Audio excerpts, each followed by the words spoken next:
Hi guys! Good afternoon. Magluluto ako guys ng ah, gulay. Mga gulay guys. Ano ko lang siya i-gigisa, lalagyan ng oyster sauce. Yun na yun. Yan. Pang dinner namin ni Mark. Magluluto ako ng ginisang gulay.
Papakuluin ko lang siya guys.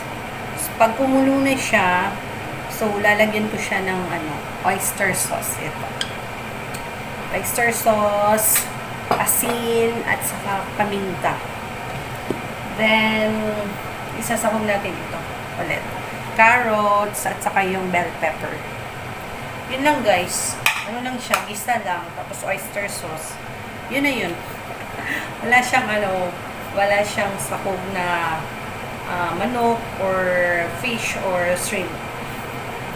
Depende yun sa inyo guys kung gusto niyo din siya lagyan ng ng chicken or shrimp. Yun. Nasa sa inyo yun kung anong gusto niyo isakog. Pero ako kasi mas gusto ko na puro gulay lang.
Papakuluin lang natin yan guys. Mga 3 minutes lang siguro.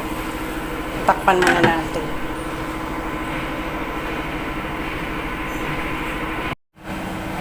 So yun guys, papakuluin lang natin siya. Malapit na siyang maluto. Ganun lang, isa lang.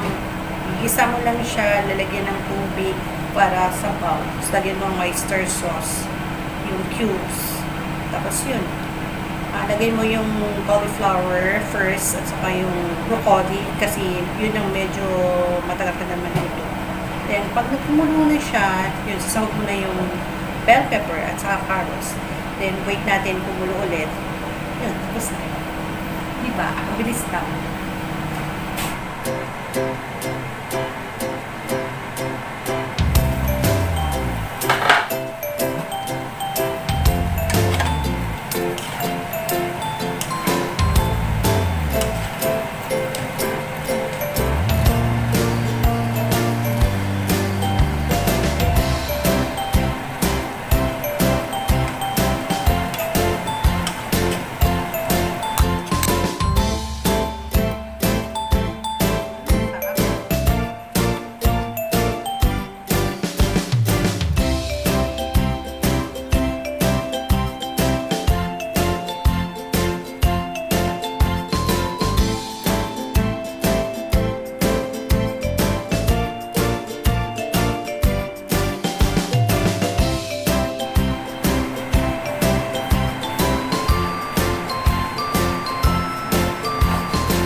Parang luto na guys. Luto na ang ating gulay.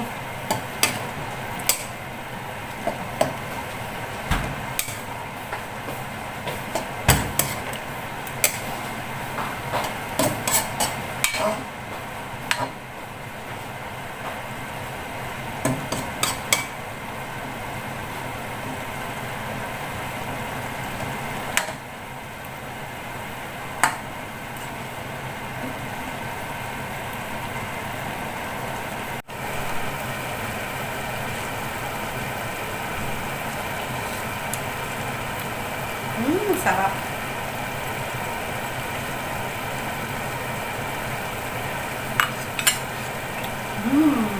Dami. Sarap. Sarap na ga. Walang bola. Sobrang dali lang. Sabi ko kanina, gisa. Chicken cubes. Oyster sauce. Asin paminta. Diba? Parang chop suey na. Oh, diba? Look at that. Ang sarap, guys. Diba? Mahilig kasi ako sa gulay. Diba? Luto na yan, guys. Patayin na natin. Yan. Luto na.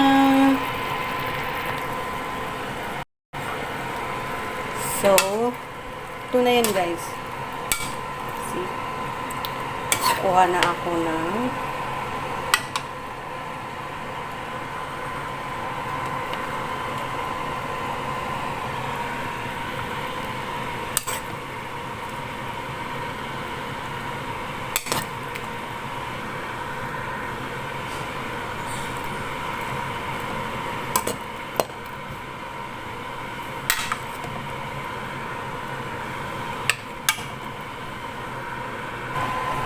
takpan na natin.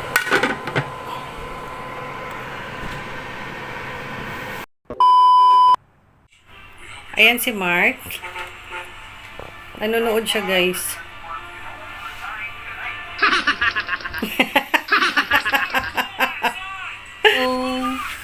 Yan. Kakain daw siya ng rice. Kumakain na dun, Labs. Yan, guys, yung niluto kong ano.